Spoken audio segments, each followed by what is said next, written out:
a senhora Renata Pacheco. Boa tarde a todos. Em primeiro lugar, agradeço ao deputado Neider Moreira por ter aberto esse espaço de luta pelo fortalecimento institucional, fortalecimento de uma instituição essencial ao Estado Democrático de Direito, que é a Defensoria Pública. Agradeço a todos os demais deputados pela luta constante, ao representante da Defensoria Pública, representante da secretária Renata Vilhena, representante da Associação de Defensores Públicos. Em primeiro lugar, a assistência jurídica integral aos necessitados é direito humano fundamental, ligado ao direito de acesso à justiça e ao princípio da igualdade. É função pública permanente de relevância destacada na Constituição da República, considerada essencial à função jurisdicional do Estado. Função tão relevante que deve ser fornecida por agente público comprovadamente capaz, que é o defensor público, aquele que é aprovado num concurso público e que prova sua capacidade para o Estado. Diante disso, farei um breve histórico do sexto concurso, apenas acrescentando o que já foi dito. O sexto concurso foi aberto em 2008 para provimento imediato de 150 vagas, em 2008, sendo que existem 210 candidatos aprovados. Ocorre que somente em 16 de 2 de 2011, após 3 anos da abertura do concurso, houve finalmente a homologação da classificação final do certame. Com isso, concluímos que este não é um concurso comum, é um concurso peculiar, onde a nomeação imediata é ainda mais fundamental. Ocorre que, mesmo após 3 anos de concurso, nós aprovados ainda estamos enfrentando dificuldades para conseguirmos a nossa nomeação, o que não atinge apenas o nosso direito, mas o direito de 15 milhões de cidadãos mineiros que encontram-se desamparados, sem acesso à justiça, por ausência de defensores públicos. E eu vou continuar na questão dos dados e das estatísticas, porque as estatísticas elas têm a essencialidade de falarem por si mesmas, sem necessidade de abstrações. Na Defensoria de Minas Gerais, trabalha-se com um déficit de quase 70% no seu quadro. De 1.200 vagas disponíveis, tem-se 509 defensores. Além disso, de 296 comarcas, apenas 99 estão equipadas com o serviço da Defensoria Pública. Há 27 mil presos provisórios no Estado de Minas Gerais, que podem ser pessoas inocentes, presas por erro judiciário, mas que não têm como comprovar a sua inocência ou obter um relaxamento de prisão ou um habeas corpus por ausência de defensor público. Bom, vamos agora às questões orçamentárias. Na mensagem do governador encaminhada à Assembleia Legislativa, referente ao orçamento anual de 2011, mensagem número 597, de 1º de fevereiro de 2011, página 147.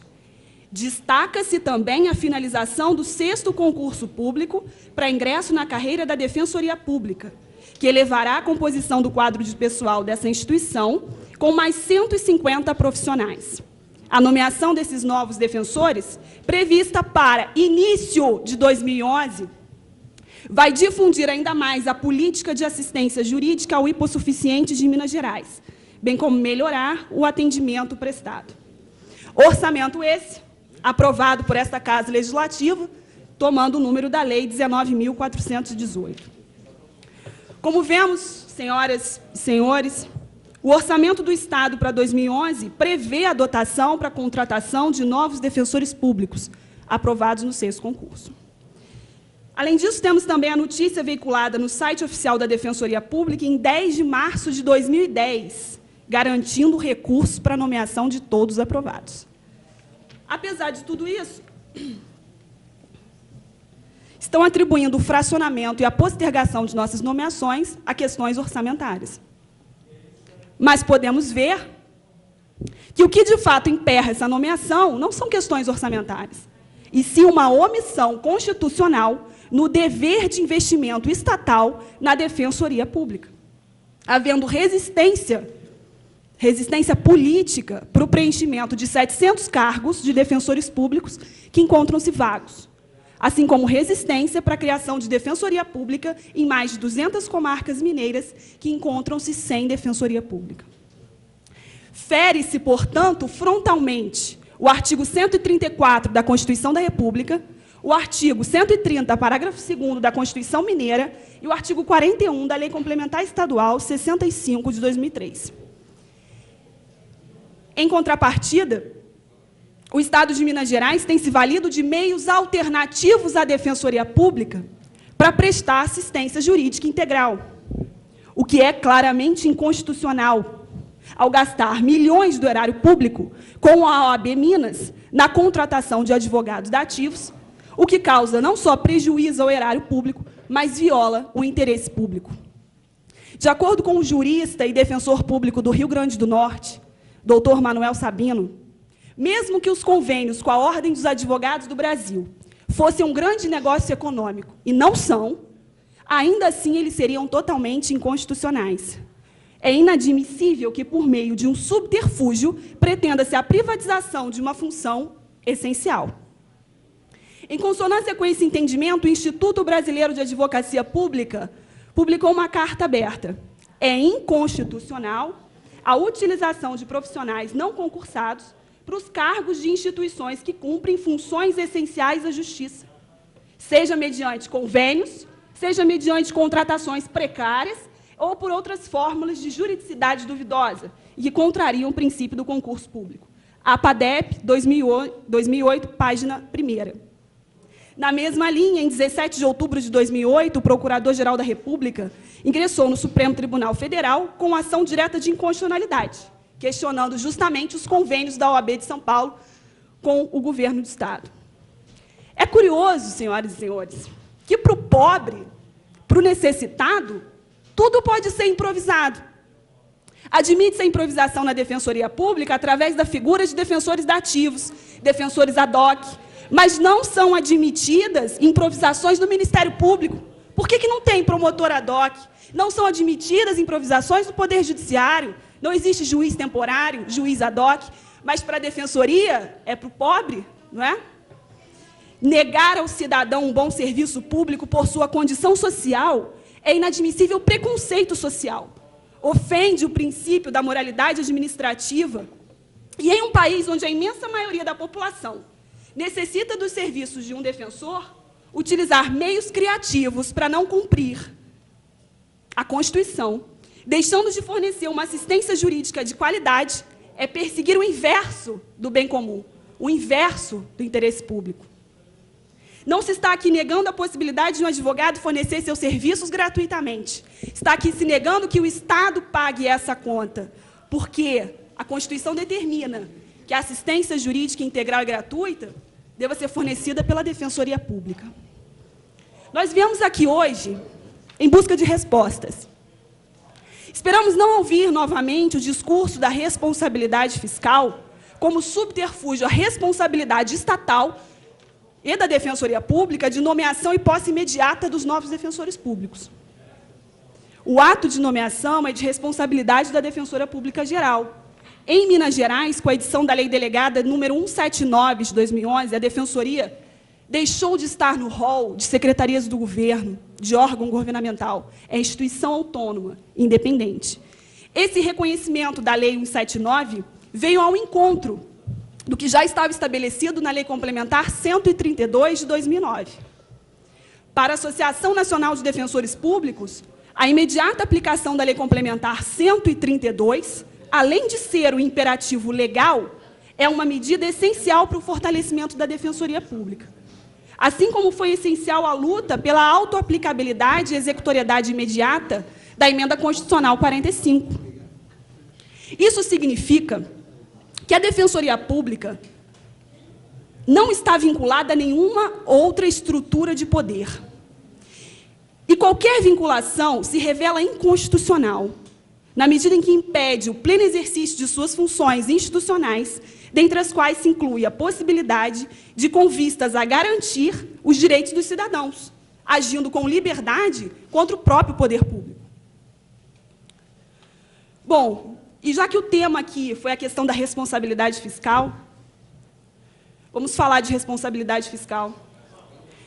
Segundo o constitucionalista Pedro Lenza, a autonomia financeira da Defensoria Pública veio consolidada no artigo 168 da Constituição Federal, na medida em que passa a existir previsão de repasse direto do 10º orçamentário até o dia 20 de cada mês.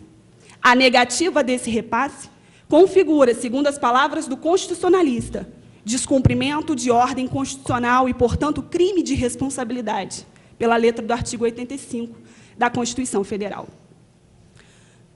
A questão da autonomia institucional consta da própria jurisprudência do Supremo Tribunal Federal, ao afirmar que o papel da Defensoria Pública, como instrumento de afirmação da dignidade humana, através da garantia do acesso ao Poder Judiciário, é relevante e fundamental à construção do Estado democrático de direito. Daí porque possui eficácia plena, imediata, autoexecutável, a norma que assegura a autonomia da instituição. ADI número 3569, relator, ministro Sepúlveda pertence. Para finalizar, diante da autonomia institucional para a nomeação dos aprovados, diante da necessidade gritante, alarmante de nomeação dos aprovados, diante do planejamento prevendo o orçamento para a nomeação dos aprovados, não podemos mais conceber esse atraso injustificado nas nomeações. Constituição e lei orçamentária não são folhas de papel. São normas a serem cumpridas e viemos aqui hoje pleitear publicamente, politicamente, a efetividade imediata dessas normas.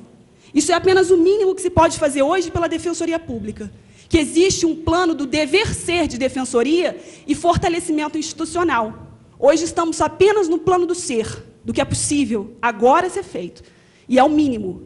E acreditamos muito na responsabilidade dos nossos governantes para a realização desse mínimo. E esse mínimo é a nomeação e posse imediata dos aprovados. Essa presidência agradece as palavras efusivas aqui da senhora Renata Pacheco e passa a palavra nesse momento ao senhor Eduardo Cavalieri, que é o diretor-secretário da Associação dos Defensores Públicos de Minas Gerais, ADEP, e solicita que o mesmo cumpra o prazo regimental de 5 minutos destinados por essa presidência. Com a palavra, o senhor Eduardo Cavalieri. Serei breve, senhor presidente. Inicialmente, gostaria de agradecer a iniciativa dessa audiência pública, agradecer principalmente o Poder Legislativo de Minas Gerais, cujo trabalho em prol da Defensoria Pública é irretocável, sempre esteve à disposição da Defensoria Pública e seus assistidos no fortalecimento da instituição. Agradecer também o esforço que tem sido feito pelo Poder Executivo ao longo dos anos, em prol do fortalecimento da Defensoria Pública, e trazer uma reflexão. Muito se falou aqui de números, né, de responsabilidade fiscal, de limites prudenciais do orçamento. Eu acredito que aqui, uma casa legislativa, nós precisamos debater, até mesmo em nível nacional, com uma certa urgência, a criação de uma lei de responsabilidade social. É claro que é necessário organizar o orçamento público, é claro que é necessário destinar o dinheiro público de acordo com critérios técnicos pré-estabelecidos, mas o que eu tenho visto, infelizmente, apesar de todo esforço, né, do governo de Minas, etc., é que os números estão entre o cidadão e o seu direito. Tanto os assistidos da Defensoria Pública, que precisam do nosso serviço e não têm por essas questões técnicas, quanto os aprovados no concurso, né, que ainda não foram nomeados. Uma outra questão também que eu gostaria de deixar de reflexão, que já foi falada aqui pela candidata aprovada que me antecedeu, é que a não nomeação dos aprovados tem um custo financeiro muito elevado. A Associação dos Defensores Públicos fez um levantamento recente com base nos dados da Corregedoria da Defensoria Pública, que tem o nosso relatório de produtividade, e chegou à conclusão matemática, baseado em que tudo que nós fazemos mensalmente, que por mês, se nós fôssemos contratar advogados ativos para substituir o defensor público, baseando-se na produtividade média do defensor público, o valor mensal por defensor público substituído ficaria entre 50 e 300 mil reais por mês, por defensor público substituído. Por mais que, obviamente, você não pode considerar apenas a remuneração do defensor